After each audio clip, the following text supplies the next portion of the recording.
லந்து கால மாலை கூடுகையின் பாடல் நேர பகுதிக்காக அதனுடைய ஆசீர்வாதத்திற்காக நாம் ஜெபம் செய்வோம்.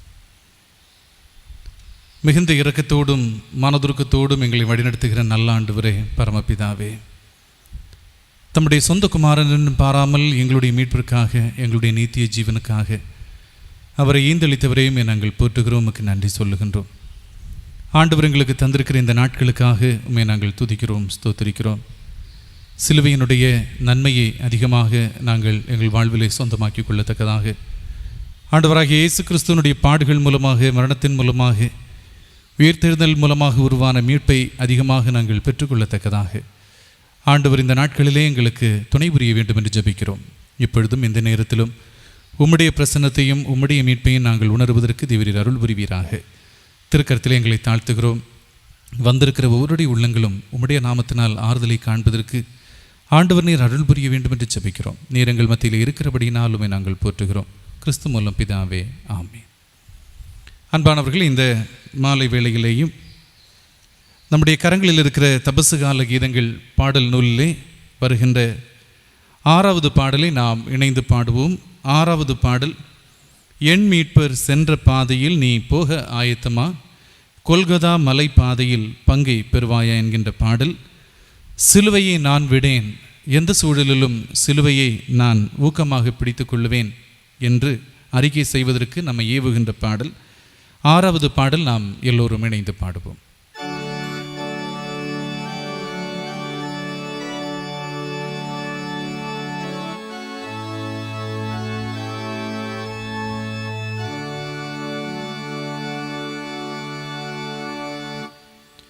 என் மீட்பர் சென்ற பாதையில் நீ போக ஆயத்தமா, கொல்கோதா மலை பாதையில் பங்கை பெறுவாயா. என் மீட்பர் சென்ற பாதையில் நீ போக ஆயத்தமா, கொல்கோதா மலை பாதையில் பங்கை பெறுவாயா. சிலுவையை நான் விடேன், சிலுவையை நான் விடேன், சிலுவையை நான் விடேன், சிலுவையை நான் விடேன், சிலுவையை நான் விடேன், சிலுவையை சிலுவையை நான் விடேன். ஊராரினத்தார் மத்தியில் துன்பம் சகிப்பாயா, மூர்க்கர் கோபிகள் நடுவில் திடனாய் நிற்பாயா. ஊராரினத்தார் மத்தியில் சகிப்பாயா, மூர்க்கர் கோபிகள் நடுவில் திடனா நிற்பாயா. சிலுவையை நான் விடேன், சிலுவையை நான் விடேன், சிலுவையை நான் விடேன், சிலுவையை நான் விடேன், சிலுவையை நான் விடேன், சிலுவையை சிலுவையை நான் விடேன். தாகத்தாலும் பசியாலும் தோய்ந்தாலும் நிற்பாயா, அவமானங்கள் வந்தாலும் சிலுவை சுமப்பாயா. சிலுவையை நான் விடேன், சிலுவையை நான் விடேன், சிலுவையை நான் விடேன், சிலுவையை நான் விடேன், சிலுவையை நான் விடேன், சிலுவையை சிலுவையை நான் விடேன். பாவாத்மக்கள் குணப்பட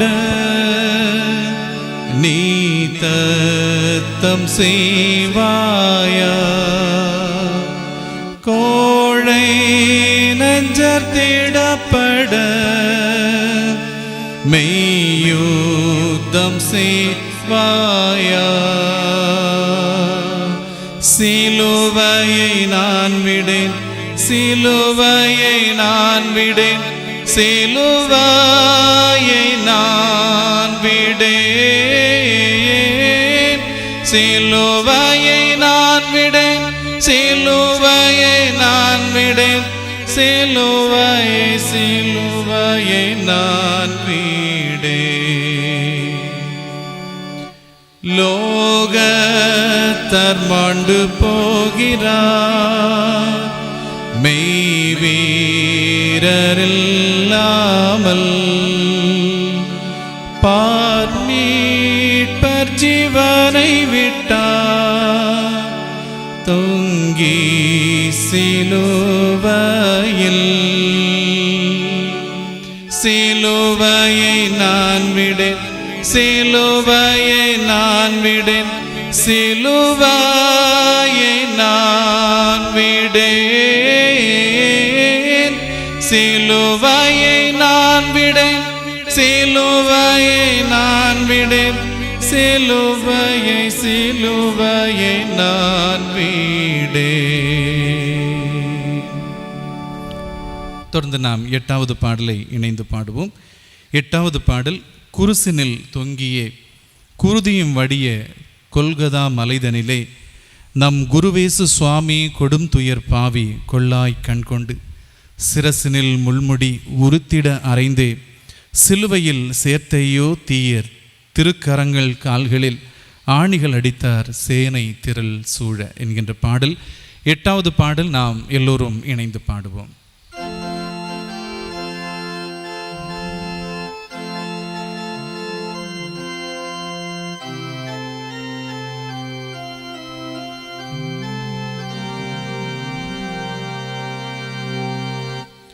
குருசினில் தொங்கிய குருதியும் வடிய கொல்கதா மலைதனிலே நம் குருவேசு சுவாமி கொடும் துயர் பாவி கொள்ளாய் கண் கொண்டு நம் குருவேசு சுவாமி கொடும் துயர் பாவி கொள்ளாய் கண் கொண்டு குருசினில் தொங்கியே குருதியும் வடிய கொல்கதா மலைதனிலே நம் குருவேசு சுவாமி கொடும் துயர் பாவி கொள்ளாய் கண் கொண்டு சிரசினில் முள்மூடி உருத்திட அறைந்தே சிலுவையில் சேர்த்தையோ தீய திருக்கரம் கால்களில் ஆணிகள் அடித்தார் சேனை திரள் சூழ தீய திருக்கரம் கால்களில் ஆணிகள் அடித்தார் சேனை திரள் சூழ குருசினில் தொங்கியே குருதியும் வடிய கொல்கதா மலைதனிலே நம் குருவேசு சுவாமி கொடும் துயர் பாவி கொள்ளாய் கண் கொண்டு நம் குருவேசு குருவேசு சுவாமி கொடும் துயர் பாவி கொள்ளாய் கண் கொண்டு பாதக நடுவில் பாவியினேசன் பாதகன் போல் தொங்க யூத பாதகர் பரிகாசங்கள்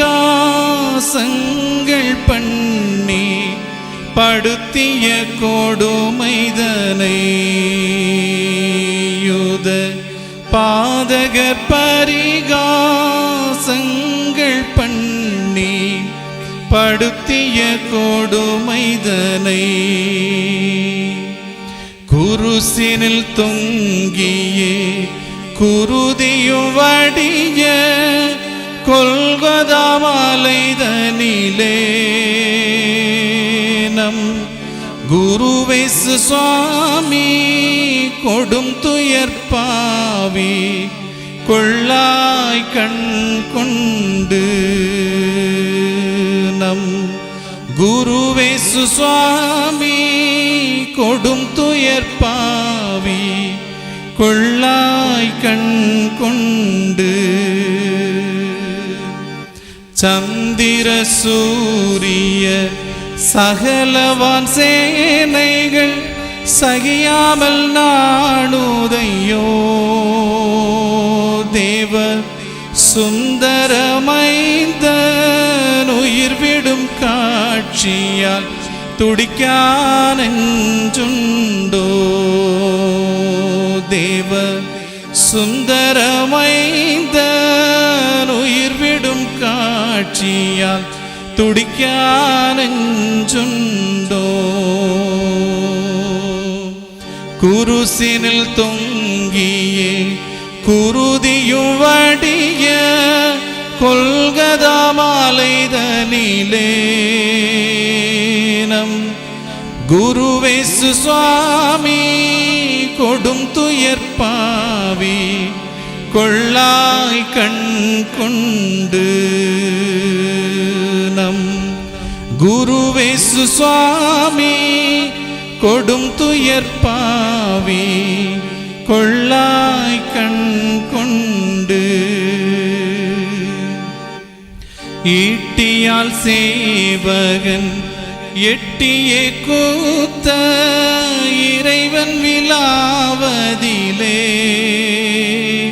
அவர் திட்டிய தீட்சைக்கும் குருதியும் ஜலமும் திறந்தூற்றோடுது பாரவர் திட்டிய தீட்சை குருதியும் ஜலமும் திறந்தூற்றோடுது பார் குருசினில் தொங்கியே குருதியும் வடிய கொல்கதா மாலைதனிலே நம் குருவேசு சுவாமி கொடும் துயர் பாவி கொள்ளாய் கண் கொண்டு நம் குருவேசு சுவாமி கொடும் துயர் பாவி கொள்ளாய் கண் கொண்டு எருசலேம் மாதே மருகினி அழுது ஏங்கி புலம்பலையோ நின் எருசலை அதிபன் இளமணவாளன் எடுத்த கோலமிதோ நின் எருசலை அதிபன் இளமணவாளன் எடுத்த கோலமிதோ குருசினில் தொங்கியே குருதியும் வடிய கொல்கதா மாலைதனிலே நம் குருவேசு சுவாமி கொடும் துயர் பாவி கொள்ளாய் கண் கொண்டு நம் குருவேசு சுவாமி கொடும் துயர்பாவி கொள்ளாய் கண் கொண்டு. அன்பானவர்களை, தொடர்ந்து நாம் பாடல் புத்தகத்திலே 40வது பாடலை இணைந்து பாடுவோம். 40வது பாடல் நம்ம எல்லோருக்கும் தெரிந்த பாடல். கல்வாரியின் கருணை இதே, காயங்களில் காணுதே, கர்த்தன் இயேசு பார் உனக்காய் கஷ்டங்கள் சகித்தாரே, விலையேற பெற்ற திருரத்தமே அவர் விழாவி நின்று பாயுதே, விலையேற பெற்றோனாய் உன்னை மாற்ற விலையாக ஈந்தனரே.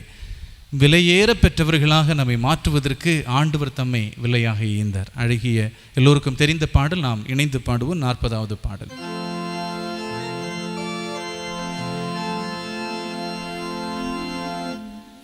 கல்வாரியின் கருணையிதே, காயங்களில் காணுதே,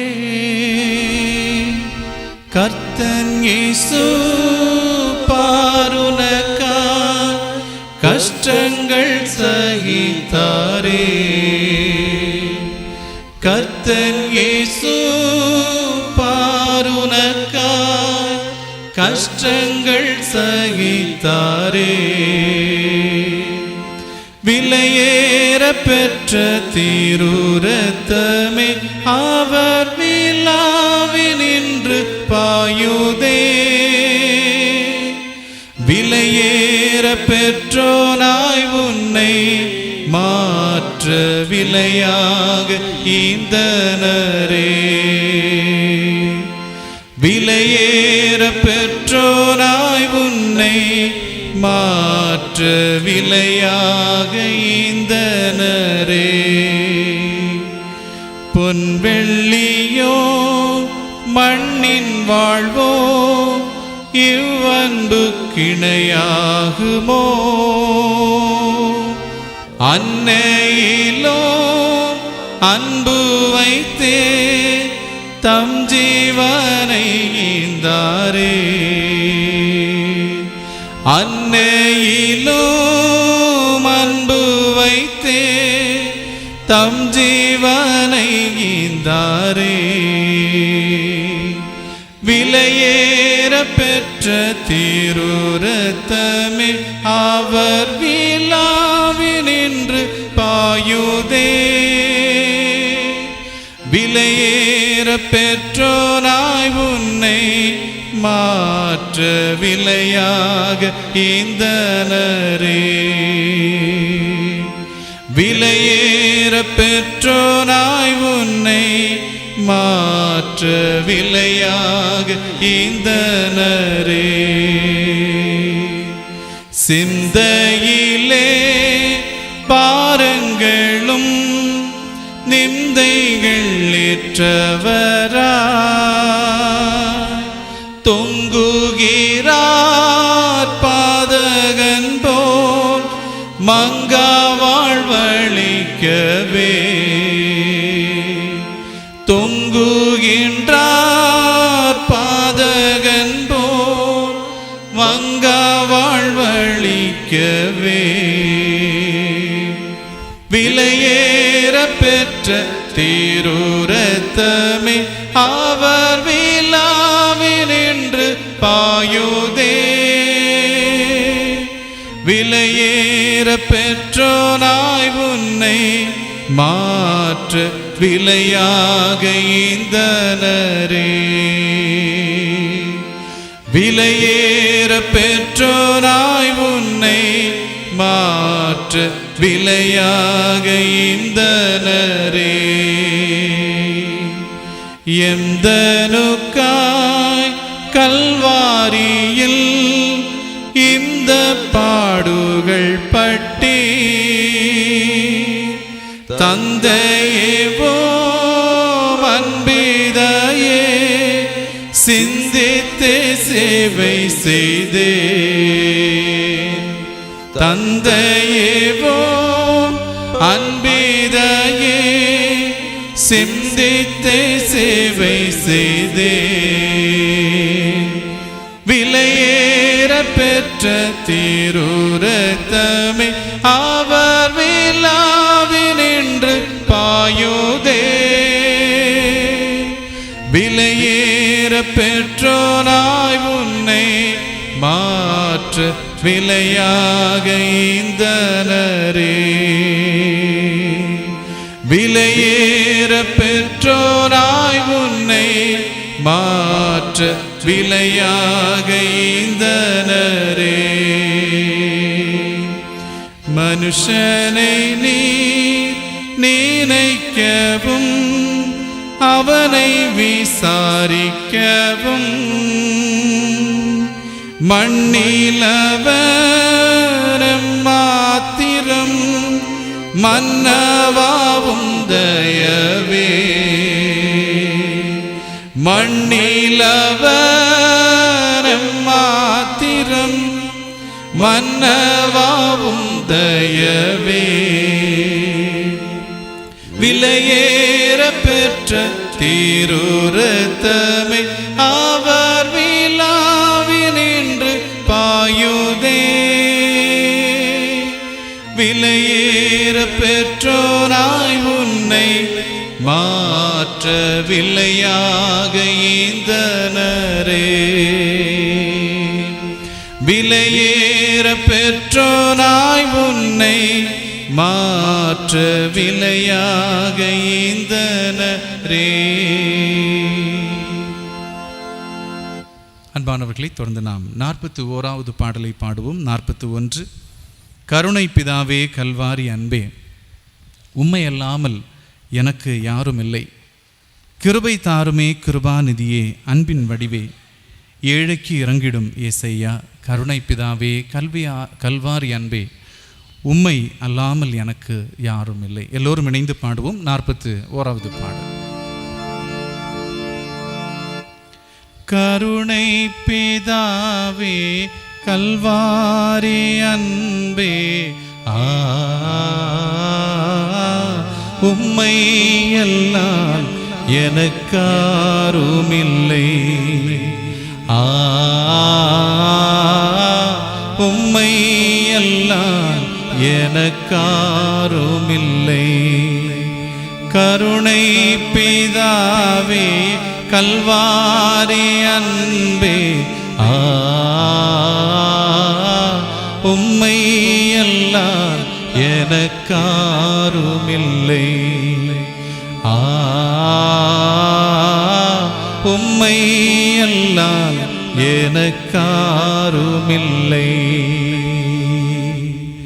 கிருபை தாருமே கிருபாநிதியே, கிருபாநிதியே, கிருபாநிதியே. கிருபை தாருமே கிருபாநிதியே, கிருபாநிதியே, கிருபாநிதியே. அன்பின் வடிவே, அன்பின் வடிவே, ஏழைக்கிறங்கிடும் ஏசையா.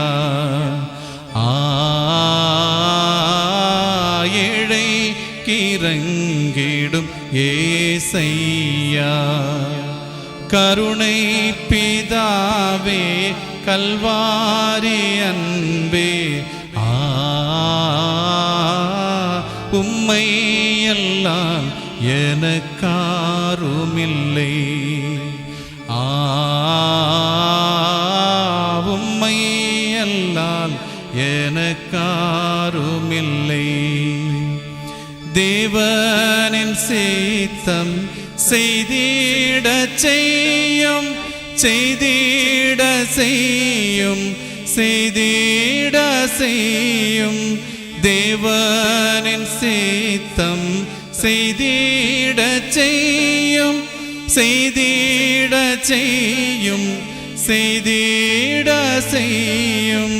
தியாகமானீரோ, தியாகமானீரோ, தேடின உள்ளம் களி கூறுமே. தேடின உள்ளம் களி கூறுமே. கருணை பிதாவே கல்வாரி அன்பே. உம்மை அல்லால் எனக்காருமில்லை. உம்மை அல்லால் எனக்காருமில்லை. இன்பநாதா ஆத்துமனேசா ஆத்துமனேசா ஆத்துமனேசா. இன்பநாதா ஆத்துமனேசா ஆத்துமனேசா ஆத்துமனேசா. அன்பின் கடலே அன்பின் கடலே அன்பினாலே உருவாக்கினீரோ.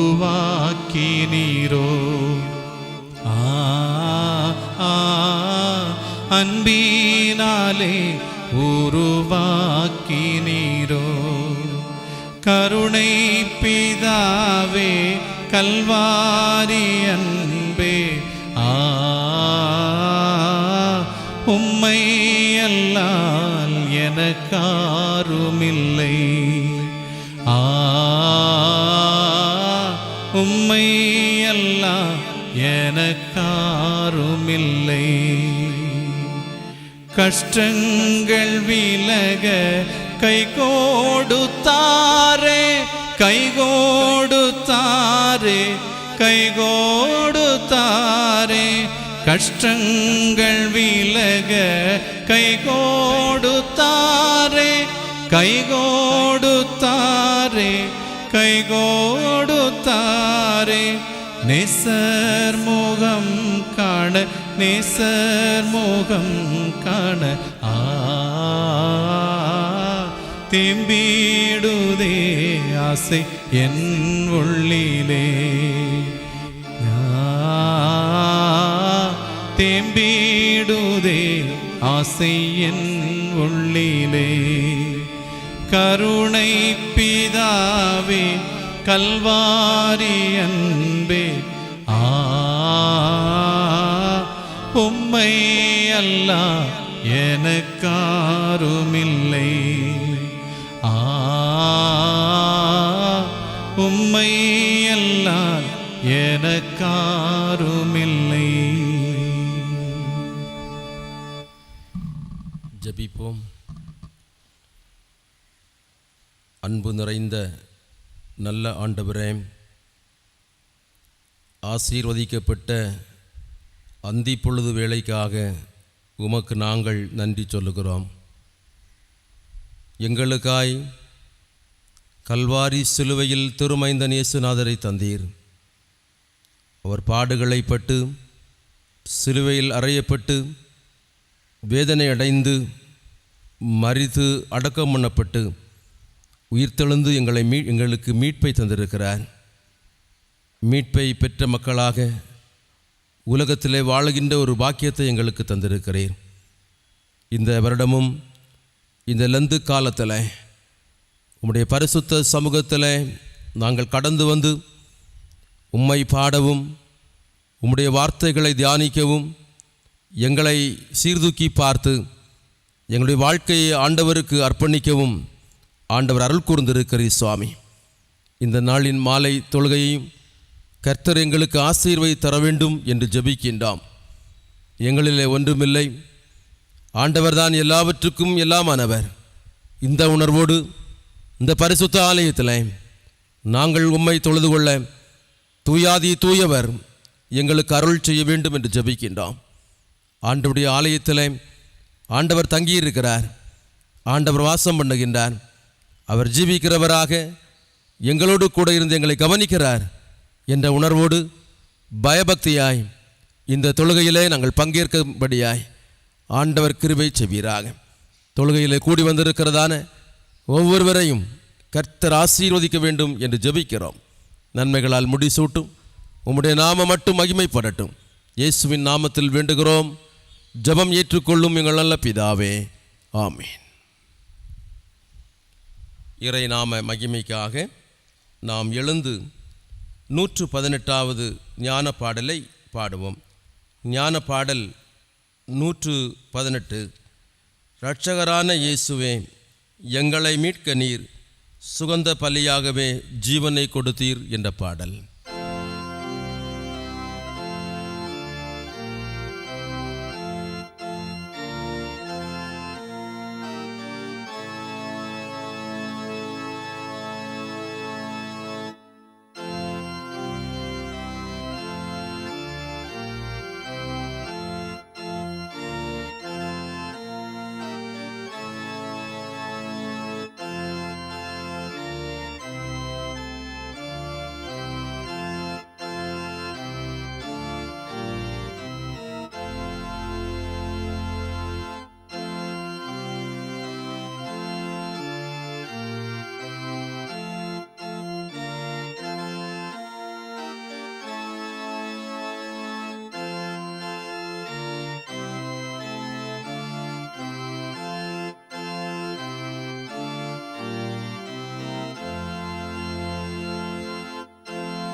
அமருங்கள்.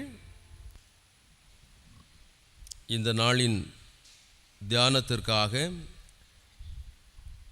படிக்கப்பட வேண்டிய திருமறை பகுதி எசேக்கியேல் தீர்க்கதரிசியின் புஸ்தகம் 37வது அதிகாரம் வசனங்கள் 15 தொடங்கி 28 முடிய.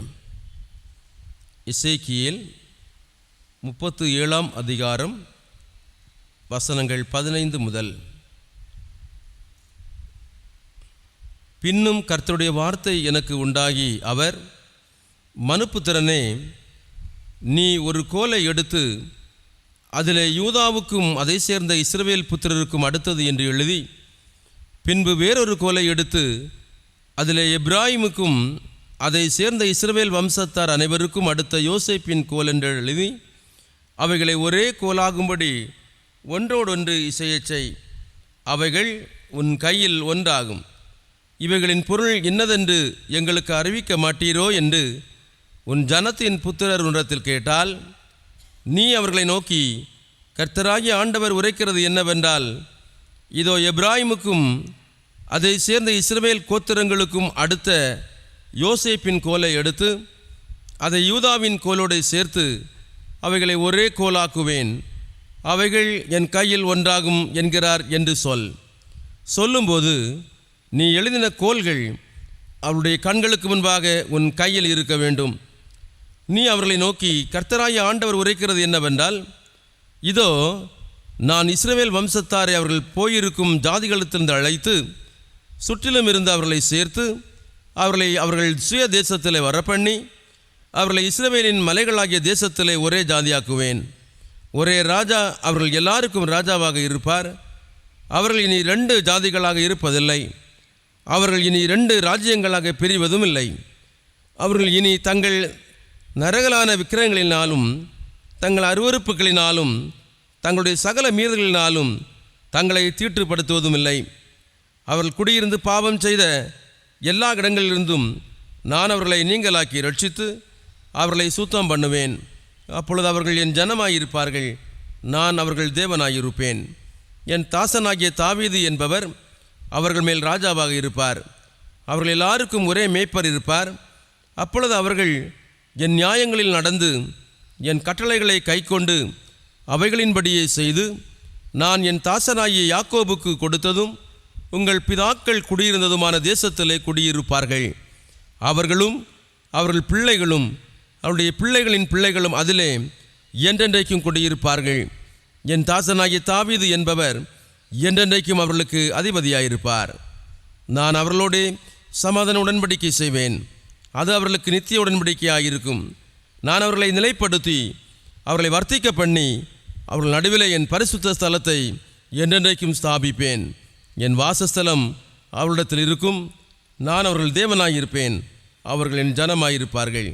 அப்படியே என் பரிசுத்த ஸ்தலம் அவர்கள் நடுவிலே என்றென்றைக்கும் இருக்கும்போது நான் இஸ்ரவேலை பரிசுத்தம் பண்ணுகிற கர்த்தர் என்று ஜாதிகள் அறிந்து கொள்வார்கள் என்கிறார் என்று சொல் என்றார் என்பதே. படிக்கப்பட வேண்டிய திருமறை பகுதி படித்து முடிந்தாயிற்று. தேவனுக்கே மகிமை உண்டாவதாக. நாம் யாவரும் இணைந்து இயேசுநாதர் கற்றுத்தந்த ஜெபத்தை ஏறெடுப்போம். பரமண்டலங்களுக்கு எங்கள் பிதாவே, உம்முடைய நாமம் பரிசுத்தப்படுவதாக, உம்முடைய ராஜ்யம் வருவதாக, உம்முடைய சித்தம் பரமண்டலத்திலே செய்யப்படுகிறது போல பூமியிலேயும் செய்யப்படுவதாக. எங்களுக்கு வேண்டிய ஆகாரத்தை இன்று எங்களுக்கு தாரும். எங்கள் கடனாளிகளுக்கு நாங்கள் மன்னிக்கிறது போல எங்கள் கடன்களை எங்களுக்கு மன்னியும். எங்களை சோதனைக்குட் பிரவேசிக்க பண்ணாமல் தீமையின்றி எங்களை ரட்சித்துக் கொள்ளும்.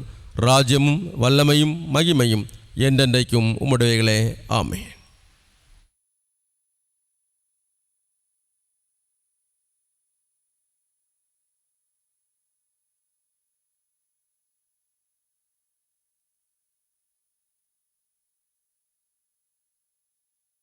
இந்த மாலை தொழுகையிலே பங்கேற்கிற உங்கள் ஒவ்வொருவருக்கும் அன்பின் வாழ்த்துக்கள். ஆண்டவருடைய கிருபையும் சமாதானமும் அனைவரோடும் நிறைவாய் தங்கியிருப்பதாக. அன்பானவர்களே, எசேக்கியேலின் புத்தகம் 37வது அதிகாரம் 15 முதல் 28 முடிய நாம் வாசித்து கேட்டோம். எசேக்கியேல் 37 15 முதல் 28 முடிய. அதாவது இந்த திருமறை பகுதி சிலுவை எவ்விதத்திலே நம்மை சக மனிதரோடும் ஆண்டவரோடும் ஒன்றிணைக்கிறது என்பதை நாம் புரிந்து கொள்வதற்கு ஆதாரமாக இருக்கின்ற ஒரு அழகிய திருமறை பகுதி. இந்த நாட்களிலே நாம் சிலுவைக்கு அதிக முக்கியத்துவத்தை தந்து அல்லது சிலுவையினுடைய மாண்பை அதிகமாக நாம் தியானித்து வருகின்றோம். அந்த சிலுவையானது நம்மை சக மனிதரோடும் ஆண்டவரோடும் அதிகமாக இணைக்கின்றது. அதை நாம் ஆண்டவருடைய கிருபையினால் சற்று விளக்கமாக பார்க்கலாம். அன்பானவர்களே, நன்றாக கவனியுங்கள். இந்த உலகத்திலே, அதாவது இந்த பிரபஞ்சத்திலே, பூமி என்கின்ற கிரகத்திலே நாம் வாழ்ந்து வருகின்றோம்.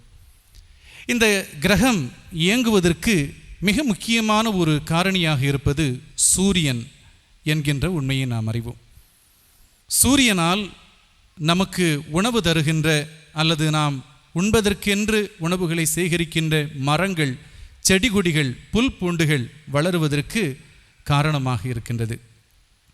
இந்த மரங்கள் சுத்தமாக இல்லை என்று சொன்னால் நமக்கு உணவு என்பது இருக்காது.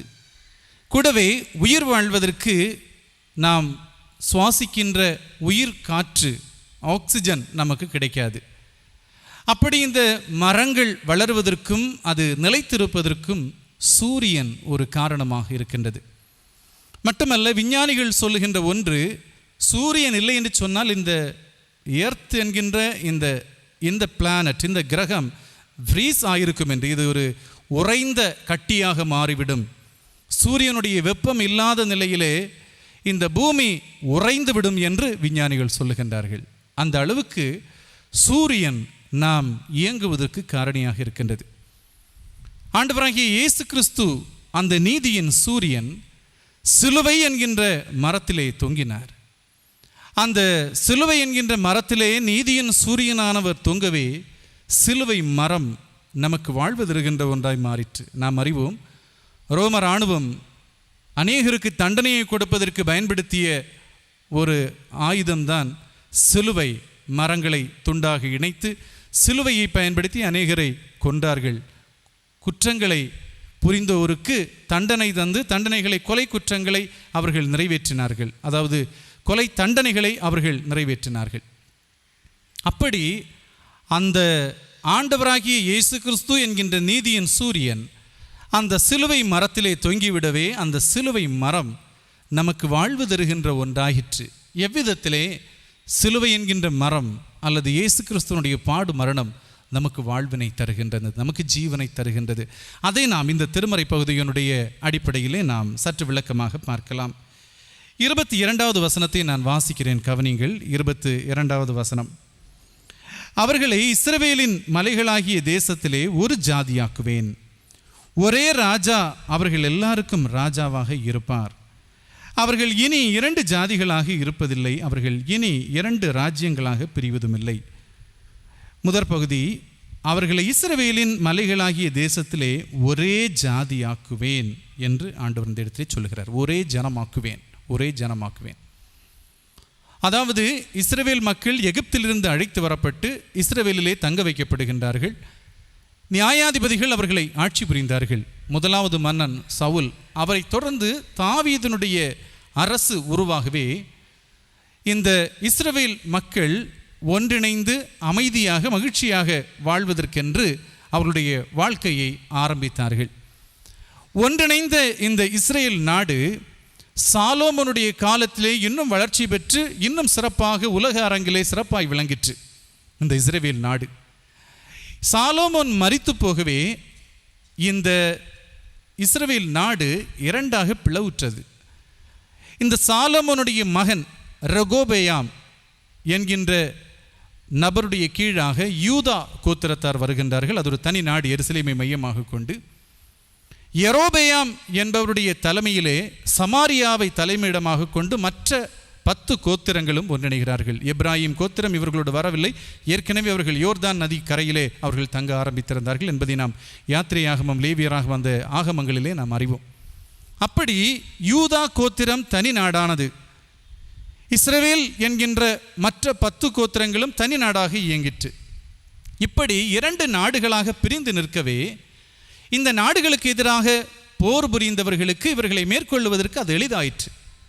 மட்டுமல்ல, இந்த 2 நாட்டவர்களும் பல நேரங்களிலே வேற்று தெய்வங்களை வழிபடுகிறவர்களாகவும் பின்பற்றுகிறவர்களாகவும் மாறினார்கள்.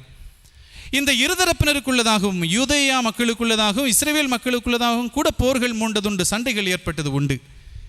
இப்படி இருக்க கிமு 6-7ஆம் நூற்றாண்டுகளிலே இந்த 2 நாட்டவர்களும் பல்வேறு நாடுகளுக்கு சிதறடிக்கப்பட்டார்கள். பல்வேறு நாடுகளிலே அடிமைகளாக சென்றார்கள். அந்த சூழலிலே எசேக்கியேல் தீர்க்கர் சொன்ன வசனம்தான் இது.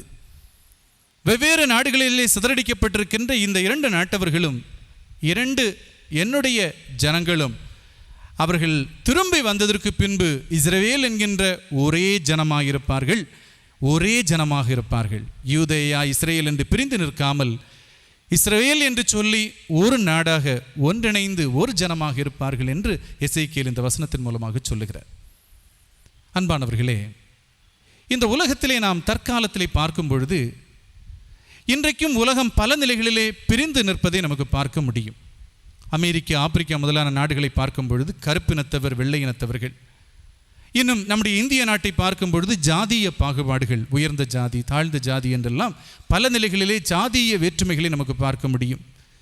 இன்னும் இன பாகுபாடுகள், இஸ்லாமியர்கள் என்றும் வேற்று நிலைகளிலே பல நிலைகளிலே இன்றைக்கு இன பாகுபாடுகளை மதத்தின் அடிப்படையிலேயும் இனத்தின் அடிப்படையிலேயும் உலகெங்கு நமக்கு பார்க்க முடிகின்றது. வேதம் சொல்லுகின்றது, இதோ சகோதரர் ஒருமித்து வாசம் பண்ணுவது எவ்வளவு நன்மையும் எவ்வளவு இன்பமானது. சங்கீதம் 133:1. இந்த உலகத்திலே மனிதர்கள் ஒன்றிணைந்து அன்பாக வாழ்வதைப் போல மகிழ்ச்சியான நிறைவான அனுபவம் வேறொன்றும் இல்லை என்று அந்த வசனம் நமக்கு குறிப்பிடுகின்றது. இந்த உலகமோ பல நிலைகளிலே பிரிந்து நிற்க இந்த ஒன்றிணைந்து இருப்பதனால் வருகின்ற மகிழ்ச்சியையும் நிறைவையும் அனுபவிக்க வேண்டும் என்றுதான் ஆண்டவராகிய இயேசு கிறிஸ்து இந்த உலகத்திலே இறங்கி வந்தார். அவர் சிலுவையிலே தொங்கினார். ஆகவேதான் எபேசியர் 2:16 பவுல் சொல்லி இருக்கிறார். எபேசியர் 2:16 அவர் இருதரத்தாரையும் ஒன்றிணைக்கும் வண்ணமாக சிலுவையிலே தொங்கினார் என்று. இருதரத்தாரையும் ஒன்றிணைக்க, யூதர்களை யூதர் அல்லாதவர்களை, இஸ்ரவேலர்களை இஸ்ரவேலர் அல்லாதவர்களை ஒன்றிணைக்கும் வண்ணமாக புறஜாதியார்கள் என்று இஸ்ரவேலர்கள் புறந்தள்ளி இருந்தவர்களையும் இஸ்ரேல் மக்களையும் எல்லாம் ஒன்றிணைக்கும்படியாக, இந்த உலகத்தை ஒன்றிணைக்கும் வண்ணமாக ஆண்டவராகிய இயேசு கிறிஸ்து சிலுவையிலே தொங்கினார். சிலுவை எப்படி இந்த பூமியின் மக்களை ஒன்றிணைக்கின்றது? யோவான் 1:12 சொல்லுகின்றது, ஆண்டவராகிய இயேசு கிறிஸ்துவின் மீது நீங்கள் விசுவாசம் வைக்கிற வேளையிலே நீங்கள் இயல்பாகவே பிதாவுக்கு முன்பதாக அவருடைய பிள்ளைகள் என்கின்ற அங்கீகாரத்தையும் அந்தஸ்தையும் பெறுகின்றீர்கள். யோவான் 1:12. இயேசு கிறிஸ்து மீது வைக்கின்ற விசுவாசத்தினால் பிதாவை, அதாவது சர்வ வல்லமையுள்ள ஆண்டவரை, யெகோவாவை அப்பா பிதாவை என்று கூப்பிடுகின்ற புத்திர ஸ்வீகாரத்தின் ஆவியை நீங்கள் பெற்றுக்கொள்ளுகின்றீர்கள். குமாரனுடைய ஆவியை நீங்கள் பெறுவது நிமித்தமாக பிதாவை அப்பா என்று அழைக்கின்ற, அதாவது சர்வ வல்லமையுள்ள ஆண்டவரை பிதாவே என்று அழைக்கின்ற பாக்கியத்தை நீங்கள் பெறுகின்றீர்கள். ஆகவேதான் ஆண்டவராகிய இயேசு கிறிஸ்து ஜெபிக்கும் பொழுது கற்றுத்தந்தார், பரமண்டலங்களில் இருக்கிற எங்கள் பிதாவே என்று கூப்பிட்டு ஜெபிக்க சொல்லி தந்தார். பரமண்டலங்களில் இருக்கிற எங்கள் ஆண்டவரே, கடவுளே, தெய்வமே, தேவனே என்று அல்ல, பரமண்டலங்களில் இருக்கிற எங்கள் பிதாவே அப்படின்னு சொன்னால், இன்றைக்கு நாம் உலகத்தினுடைய பல நாடுகளை சார்ந்த இந்த சமூகம் வகுத்து வைத்திருக்கிற பல ஏற்றத்தாழ்வுகளை கொண்ட, பாகுபாடுகளை கொண்ட மக்கள் எல்லாம் ஒரு ஆலயத்திலே இயேசு கிறிஸ்துவை விசுவாசித்தது நிமித்தமாக ஒன்றிணைந்து வந்திருக்கும் போது நாம் ஜெபிக்கிற நேரத்திலே பரமண்டலங்களில் இருக்கிற எங்கள் பிதாவே என்று அழைக்கிற பட்சத்திலே நாம் சொல்லாமல் சொல்லுவது என்று சொன்னால், இந்த உலகத்திலே நாங்கள் பல நிலைகளிலே பிரிவினைகளை சந்தித்திருந்தாலும், பல வேற்றுமைகளின் மத்தியிலே வாழ்ந்து கொண்டிருந்தாலும், இயேசு கிறிஸ்துவை விசுவாசித்தது நிமித்தமாக, புத்திர ஸ்வீகாரத்தின் ஆவியை பெற்றது நிமித்தமாக நாங்கள் எல்லாம் சகோதர சகோதரிகளாக ஒன்றுபட்டிருக்கின்றோம். இயேசு கிறிஸ்துனுடைய சிலுவை எங்களை ஒன்றிணைத்திருக்கிறது. இயேசு கிறிஸ்துனுடைய சிலுவையினால் பாடுகளற்று அவரை விசுவாசித்தது நிமித்தமாக தரப்படுகின்ற பரிசுத்த ஆவியினால் பிதாவோடு அவரை அப்பா பிதாவே என்று அழைப்பது நிமித்தமாக நாங்கள் ஒன்றிணைந்திருக்கிறோம். நாங்கள் இந்த சமூகத்தின் பார்வையிலே சில வேளை வேறுபட்டவர்கள், பல ஏற்றத்தாழ்வு உள்ளவர்கள், பல மாறுபாடுகளை கொண்டவர்கள், பல இனங்களை சார்ந்தவர்கள், ஆனாலும் இன் கிரைஸ்ட், கிறிஸ்துவுக்குள்ளாக நாங்கள் ஒன்றுபட்டிருக்கிறோம், ஒன்றிணைந்திருக்கிறோம், சகோதரர்களாக சகோதரிகளாக. இந்த இடத்திலே என்ன சம்பவிக்கின்றது? ஆண்டவர் சொல்லி இருக்கின்ற கற்பனைகளை நிறைவேற்றுகிறவர்களாக நாம் மாறுகின்றோம். உன்னை நேசிப்பது போல உன் சகோதரனை நேசிக்க வேண்டும் என்று ஆண்டவருடைய வசனம் சொல்லுகிறது. அப்படின்னு சொன்னால், ஒருவரை ஒருவர் நேசிப்பதற்கும் ஒருவருக்கொருவர் அன்பு கூர்ந்து வாழ்வதற்கும் இந்த ஒன்றிணைவு காரணமாகின்றது. சிலுவை நம்மை ஒன்றிணைக்கின்றது. அந்த சிலுவையினாலே நாம் ஆண்டவருடைய கற்பனைகளை பின்பற்றுகிறவர்களாக மாறுகிறோம். டெரிக் பிரின்ஸ் என்கின்ற ஆண்டவருடைய அடியவர் சொல்லியிருக்கிறார், கிறிஸ்தவ வாழ்க்கையினுடைய குறிக்கோள் என்பதே அன்புதான். நாம் சிறு பிள்ளைகளிடத்தில் கேட்போம், உங்களுடைய கோல் என்ன, உங்கள் குறிக்கோள் என்ன? ஒரு சிறந்த ஒரு வேலையை சொல்லுவார்கள், சிறந்த ஒரு பொறுப்பிலே வர வேண்டும் என்று சொல்லுவார்கள். அப்படின்னு சொன்னால் ஒரு கிறிஸ்தவ வாழ்க்கையினுடைய குறிக்கோள் என்ன என்று கேட்டால் அன்பு காண்பிப்பது தான். ஆனால் அன்பு காண்பிப்பது தான் இன்றைக்கு மிகப்பெரிய சவாலாக இருக்கிறது. அன்னை தெரசா போன்றவர்களை நாம் அன்பு மிக்கவர்கள் என்று சொல்லுவோம். ஏன் அதுபோன்று எல்லோருக்கும் அன்பை காண்பிக்க முடிவது இல்லை? வேதம் நமக்கு சொல்லுகின்ற உண்மை, அன்பு நாம் நிச்சயமாகவே நம்மிடமிருந்து வெளிப்படுத்தப்பட வேண்டிய ஒன்று, மிகவும் விழிப்போடு. சில நேரங்களிலே இந்த ஒலிம்பிக் முதலான விளையாட்டு போட்டிகளுக்கு செல்லுகிறவர்கள் சிலவேளை அவர்களால் இயலாது என்கின்ற அந்த போட்டிகளிலே கூட கடுமையான பயிற்சிக்கு பின்பு பங்கேற்று தங்கப்பதக்கங்களை பெற்றுக்கொள்வார்கள். அதற்கு கடுமையான பயிற்சி வேண்டும். அதுபோல அன்பு காண்பிப்பதற்கும் பயிற்சி வேண்டும் என்று சொல்லப்படுகிறது. என்ன? மிகுந்த விழிப்போடு ஒவ்வொரு நொடியும் ஒவ்வொரு நிமிடமும் கர்த்தருடைய ஆவியானவரால் வழிநடத்தப்படுகின்ற அந்த அனுபவம் நம்மை அன்பு காண்பிக்கின்றவர்களாக மாற்றுகிறது. கர்த்தருடைய ஆவியானவர் அன்பின் ஆவியானவர் என்று வேதம் சொல்லுகிறது.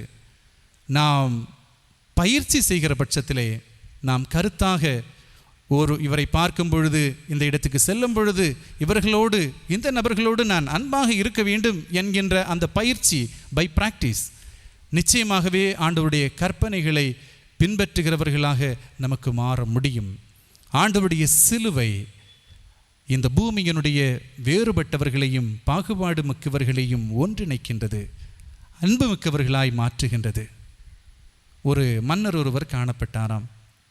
அந்த மன்னருக்கு ஒரு கட்டத்தில் தன்னுடைய வாழ்க்கையில் மகிழ்ச்சியும் ஒரு நிறைவும் இல்லாத ஒரு மனநிலையை அவர் உணர்கின்றவராக மாறினார். ஒரு மகிழ்ச்சியும் இல்லை, ஒரு நிறைவும் இல்லை. அப்படியே பல முயற்சிகளை செய்து பார்த்தார். ஆனால் ஒன்றிலும் அவருக்கு ஒரு மகிழ்ச்சி தென்பட்டது போல தோன்றவில்லை. ஒரு நாள் காலையிலே அவர் முடிவெடுத்தார், இன்று நான் இந்த அரண்மனையை விட்டு வெளியே சென்று எங்காவது நடந்து பார்க்க வேண்டும், எங்கேயாவது செல்ல வேண்டும், தூர இடத்துக்கு.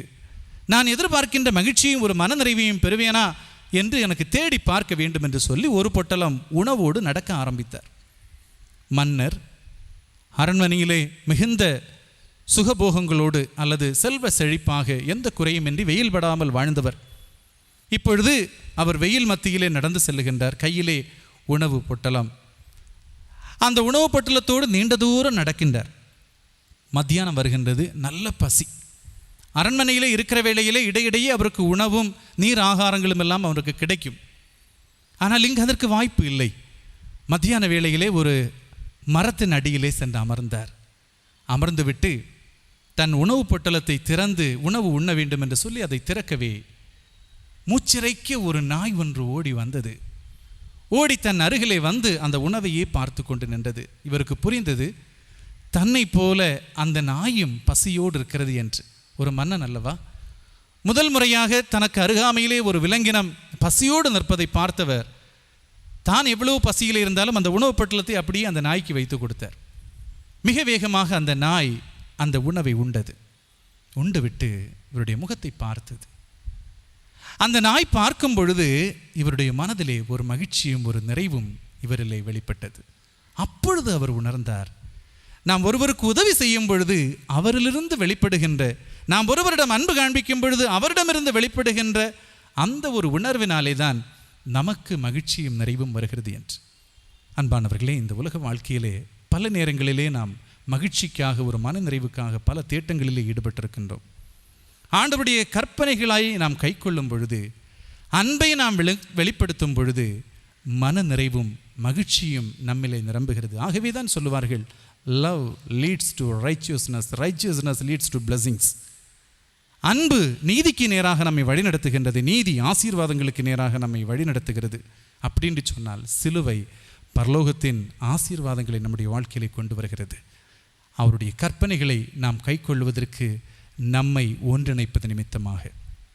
ஆமன்பானவர்களே, சிலுவை எந்த அளவுக்கு நம்முடைய வாழ்க்கையிலே பயனுள்ள ஒன்றாக இருக்கிறது என்று பாருங்கள். ஆண்டவராகிய இயேசு கிறிஸ்துவினுடைய பாடுமரணங்கள் எந்த அளவுக்கு நம்முடைய வாழ்க்கையிலே நன்மையை கொண்டு வருகிறது பாருங்கள்.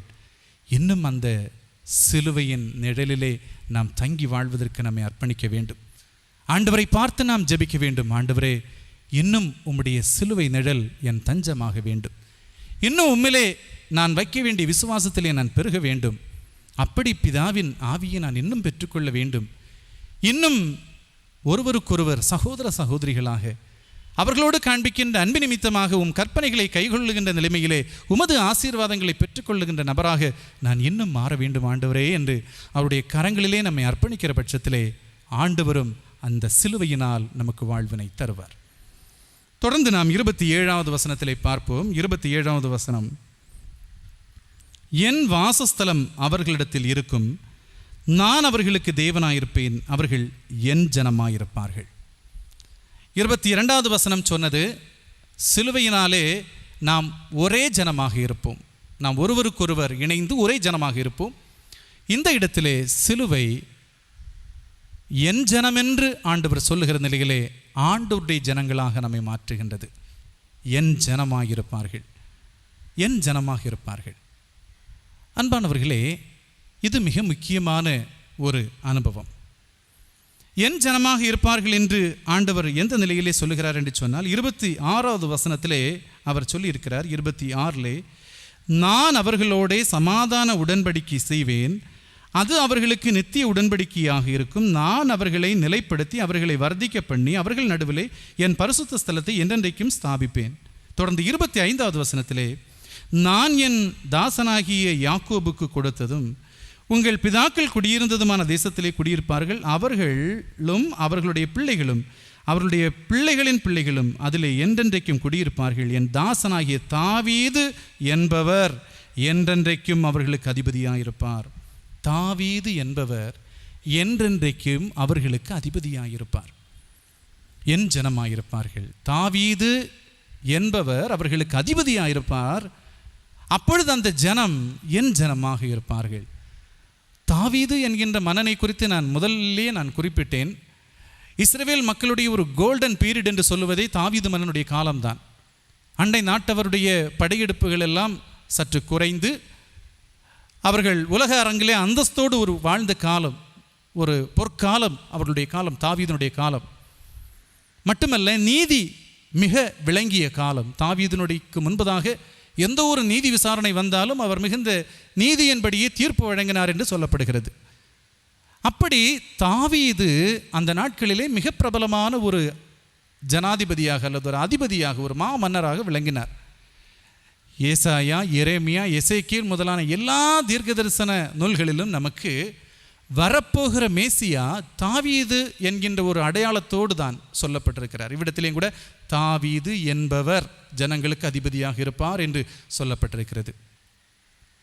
வெளிப்படுத்தின விசேஷத்திலே பல இடங்களிலே வருகிறது, தாவீதின் திறவுகோலை உடையவர், தாவீதின் வேறுமானவர் என்று சொல்லி தாவீதின் திறவுகோலை உடையவர் என்று இயேசு கிறிஸ்து சொல்லப்படுகிறார். தாவீதின் வேறானவர் என்று சொல்லப்படுகிறார். மட்டுமல்ல, ஆண்டவராகிய இயேசு கிறிஸ்துவை பர்திமேயு லூக்கா 18:37 தாவீதின் குமாரனே எனக்கு இறங்கும் என்று அழைத்தார். அதிலிருந்து அந்த பர்திமேயு கூறியது என்ன, வெளிப்படுத்தியது என்ன?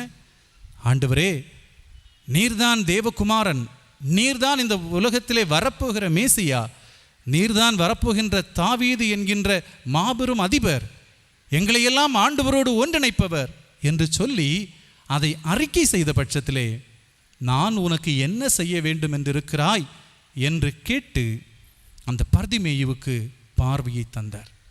ஆண்டவருடைய பிள்ளைகளாக இருக்கிற நாம் இந்த நேரத்திலே புரிந்து கொள்ள வேண்டிய மிக முக்கியமான ஆவிக்குரிய உண்மை என்பது, மேசியா என்கின்ற அதிபதிக்கு கீழாக நம்மை வாழ்வதற்கு அர்ப்பணிக்கிற வேளையிலே பிதாவினுடைய ஜனமாக நாம் மாறுகின்றோம். என் ஜனம், என் ஜனம்.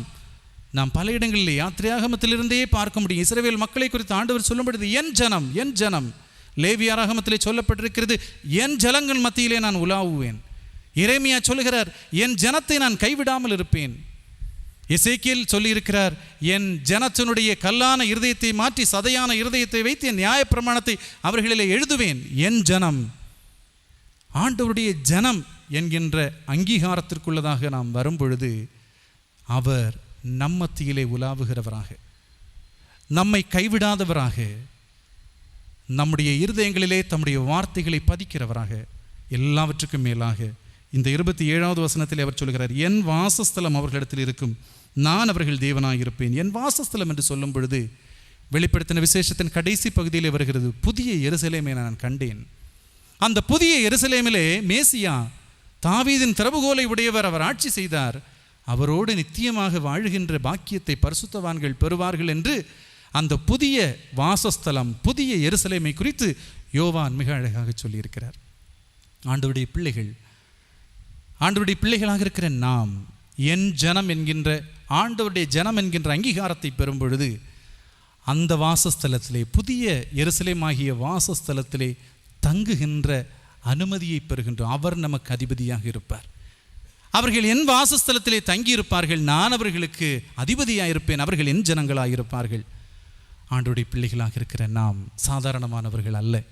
ஆண்டவருடைய ஜனம், வானத்தையும் பூமியையும் உருவாக்கினவருடைய ஜனம் நாம்.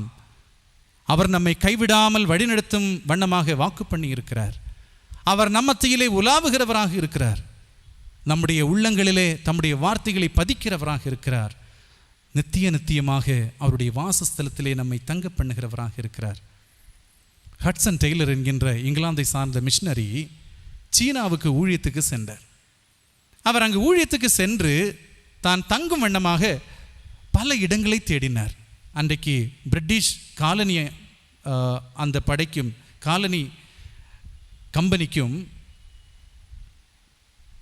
சீன அரசுக்கும் இடையே யுத்தம் நடைபெற்று கொண்டிருந்தபடியினாலே பிரிட்டிஷ், அதாவது இங்கிலாந்திலிருந்து செல்லுகின்ற யாருக்கும் அங்கீகாரம் கிடையாது சீனாவில். அதிலே வேற இவர்கள் மிஷினரிகளாக சென்றிருக்கிறார்கள். யாரும் தங்குவதற்கு இடம் கொடுக்கவில்லை. ஒரு கடத்திலே ஒரு கிராமத்தவர் ஒரு முடிவுக்கு வந்தார்கள். நம்முடைய பிராந்தியத்திலே ஒரு பேய் வீடு ஒன்று இருக்கிறது அல்லவா, அந்த வீட்டில் யார் போய் தங்கினாலும் சில நாட்கள் தான் மரித்து போய் விடுவார்கள். ஆகவே அந்த மூடி கிடக்கின்ற பேய் வீட்டை இந்த நபருக்கு கொடுக்க வேண்டும், அங்கு சென்று சாகட்டும் இந்த வெள்ளைக்காரன் என்று சொல்லி பேய் வீடு என்று அழைத்த அந்த வீட்டை ஹட்சன் டெய்லருக்கு கொடுத்தார்கள். ஹட்சன் டெய்லர் தங்க ஆரம்பித்தார். சுற்றுமுற்றும் இருந்தவர்கள் எல்லாம் மிக கூர்மையாக அந்த இல்லத்தை கவனித்துக் கொண்டிருந்தார்கள். எப்பொழுது இவன் மரித்து போவான்? நாட்கள் உருண்டோடினது. 1 வாரம், 2 வாரம், 3 வாரம், ஒன்றும் சம்பவிக்கவில்லை. நாளை நாளை என்று சொல்லி அந்த ஊரார் காத்திருந்தார்கள். 1 மாதமானது, 2 மாதமானது, 3 மாதமானது, பல மாதங்களானது. ஒன்றும் சம்பவியாத நேரத்திலே தான் ஒருவன் பின் ஒருவராக வந்து ஹட்சன் டெய்லரில் கேட்டார்கள், என்ன உங்களுடைய சிறப்பம்சம் என்று. அப்பொழுது சொன்னார், இயேசு கிறிஸ்துவனுடைய ஊழியக்காரன் நான். அவர் சொல்லி இருக்கிறார், சர்ப்பங்களை உங்களுடைய கையில் எடுப்பீர்கள், சாவுக்கு ஏதுவான யாதொன்றை நீங்கள் அருந்தினாலும் அது உங்களுக்கு சாவை கொண்டு வராது.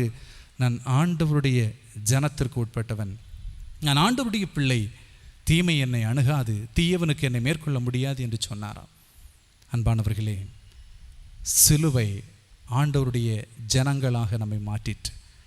ஆண்டவருடைய ஜனம் என்கின்ற அந்த அங்கீகாரம் நமக்கு நாள்தோறும் ஜீவனை கொண்டு வருகின்ற ஒன்று. ஆகவே இன்னும் அந்த சிலுவையை நாம் இறுக்கமாக பிடித்து கொள்ள வேண்டும். அந்த சிலுவை நிச்சயமாகவே நம்மை இன்னும் வாழ வைக்கும், இன்னும் நமக்கு ஜீவனை தரும். நாம் பல நிலைகளிலே ஒடுக்கப்படும் பொழுதும், வருத்தப்படும் பொழுதும், வேதனைப்படும் பொழுதும், வியாதிகளால் துன்புறும் பொழுதும், தனிமையினால் அவதியுறும் பொழுதும் எல்லாம் நான் ஆண்டவருடைய ஜனம், அவருடைய வாசஸ்தலத்திலே நான் நீடித்த நாட்களாய் தங்கியிருக்க அனுமதிக்கப்பட்டிருக்கிற ஒரு நபர் நான். கண்ணீர் இல்லாத, வருத்தம் இல்லாத, மகிழ்ச்சி நிறைந்த அவருடைய சமூகத்திலே என்றென்றும் நான் தங்கியிருப்பேன். அப்படிப்பட்ட ஒரு மாபெரும் அங்கீகாரத்தை நான் பெற்றிருக்கிறேன். அந்த அங்கீகாரத்தை சிலுவை எனக்கு தந்திருக்கிறது என்கின்ற புரிதலோடு நாம் ஆண்டவரை பின் செல்லுவோம். ஆண்டவரும் தம்முடைய சிலுவையினால் வருகின்ற வாழ்வை இன்னும் நமக்கு தருவார். அப்படி ஆண்டவர் உங்களை, நம்மை நிறைவாக ஆசீர்வதித்து வழிநடத்துவாராக. ஆமென்.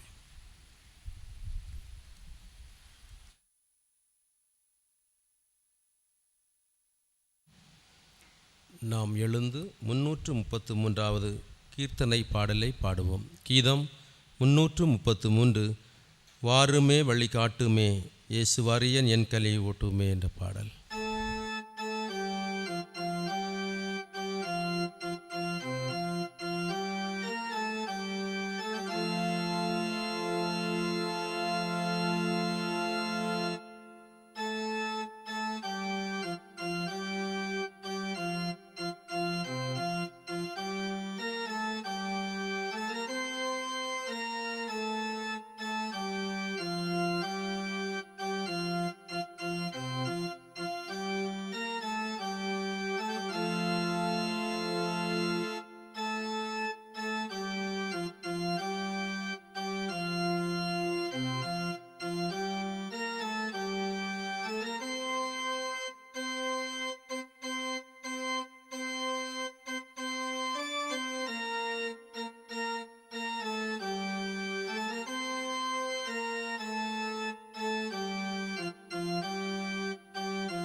ஜெபிப்போம். அன்பு நிறைந்த நல்ல ஆண்டவரே, வாழ்வுக்கு வேண்டிய நன்மைகளை தந்து நாளும் எங்களை காத்து வழிநடத்துகிறவரே, ஆலோசனைகள் பெரியவைகள். உம்முடைய ஆலோசனைகளை ஏற்றுக்கொள்ளுகின்ற மனப்பக்குவத்தை எங்களுக்கு தந்து ஒவ்வொரு நாளும் நீர் எங்களை வழிநடத்துகிற அன்பிற்காய் ஸ்தோத்திரம் ஆண்டவரே. இந்த நாளிலும் இந்த கூடுகையிலே நாங்கள் பங்கேற்று ஆண்டவருடைய திருநாமத்தை மகிமைப்படுத்த கர்த்தர் எங்களுக்கு உதவி செய்திருக்கிறீர் சுவாமி. லெந்து காலத்தில் எங்கள் பாவமான வாழ்க்கையை சீர்தூக்கி பார்க்கக்கூடிய உணர்வினை ஆண்டவர் எங்களுக்கு தாரும். பழையவைகளை விட்டு ஆண்டவருக்கு பிரியமாக எங்களுடைய புதிய வாழ்க்கையை தொடரத்தக்கதாக கர்த்தர் எங்களுக்கு அனுக்கிரகம் செய்ய வேண்டும் என்று ஜெபிக்கின்றோம். ஆவியானவரே, தொழுகையிலே பங்கேற்ற ஒவ்வொருவரையும் நீர் ஆசீர்வதிக்க வேண்டும் என்று மன்றாடி நிற்கிறோம். பலவீனங்களும் சோர்வுகளும் மன கஷ்டங்களும் சூழ்ந்த சூழலிலும் ஆண்டவருடைய துணை உண்டு என்ற நம்பிக்கையிலே முன்னேற கிருபை தார். வியாதியை துன்பங்களுக்கு விலக்கி ஒவ்வொருவரையும் கர்த்தர் பாதுகாத்து கொள்ள வேண்டும் என்று ஜெபிக்கிறோம். நன்மைகளால் முடிசூட்டுவீராக. நாதன் இயேசுவுக்கு சாட்சியாக எங்கள் வாழ்க்கையை நாங்கள் அமைத்து கொள்ள கர்த்தர் கிருபை செய்ய வேண்டும் என்று ஜெபிக்கின்றோம். ஆண்டவரே, எங்களுடைய நடை, எங்களுடைய உடை, எங்களுடைய பாவனை இவையெல்லாம் உம்முடைய பார்வையில் ஏற்புடையதாக காணப்படும்படியாய் கர்த்தர் எங்களுக்கு கிருபை செய்ய வேண்டும் என்று ஜெபிக்கிறோம் சுவாமி. மாம்ச இச்சைகள், ஜீவனத்தின் பெருமைகள் இவை எல்லாவற்றையும் விட்டு விலகி ஆண்டவருக்குள்ளே கனி கொடுக்கக்கூடிய ஜீவியம் செய்வதற்காக இந்த காலங்களை நாங்கள் பயன்படுத்தி கொள்ளும்படியாய் ஆண்டவர் கிருபை அளிக்க வேண்டும் என்று மன்றாடி நிற்கின்றோம். ஒவ்வொரு குடும்பங்களையும் கர்த்தர் ஆசீர்வதிப்பீராக. தேவைகளை சந்திக்க வேண்டும் என்று ஜெபிக்கின்றோம். கடுமையான உஷ்ணமான சூழலிலும் ஆண்டவர்களை காத்து வருகிற கர்த்தாவே, நல்ல காலநிலையை தார். திருச்சபையை ஆசீர்வதிப்பீராக. திருச்சபையின் அனைத்து குடும்பத்தாரோடும் ஆண்டவருடைய நீங்காத பிரசன்னம் நிறைவாய் தங்க ஜெபிக்கிறேன் கர்த்தாவே. பல நிலைகளிலே கண்ணீர், கவலை, வேதனை, துக்கம் எங்களை குடிக்கொள்ளுகிறதை கர்த்தர் காண்கிறீர் சுவாமி. இந்த நேரத்திலெல்லாம் ஆண்டவர் சமாதான பிரபுவாக இருந்து எங்களை ஆளுகை செய்ய வேண்டும் என்று ஜெபிக்கின்றோம். அன்பின் ஆண்டவரே, இந்த நேரத்திலும் கர்த்தாவே எங்களுடைய தொழுகையை முடித்து எங்களுடைய இல்லங்களுக்கு கடந்து செல்ல போகிறோம். இறை அருள் நிறைவாக இருக்கட்டும். திருநாம மகிமைக்காக நாங்கள் படைத்திருக்கிற காணிக்கைகளை ஆசீர்வதிக்க வேண்டும் என்று மன்றாடுகிறோம். தாழ்த்தி உடைய திருக்கரங்களை எங்களை ஒப்புக் கொடுக்கிறோம். ஆசீர்வதித்து அனுப்பும். இயேசுவின் நாமத்தில் வேண்டுகிறோம். ஜெபம் ஏற்றுக்கொள்ளும் எங்கள் நல்ல பிதாவே, ஆமென்.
நம்முடைய கர்த்தரும் இரட்சகருமாகிய இயேசு கிறிஸ்துவின் கிருபையும் பிதாவாகிய தேவனுடைய அன்பும் தூயாவியரின் மனோகர ஐக்கியமும் சிநேகமும் நம் அனைவரோடும் இன்றும் என்றும் சதா காலங்களிலும் நிறைவாய் தங்கியிருப்பதாக.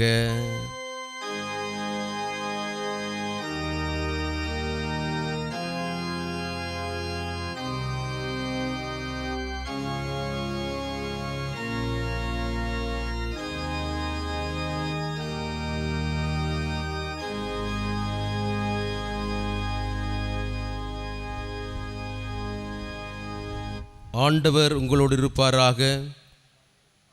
சமாதானத்தோடே சென்று வாருங்கள்.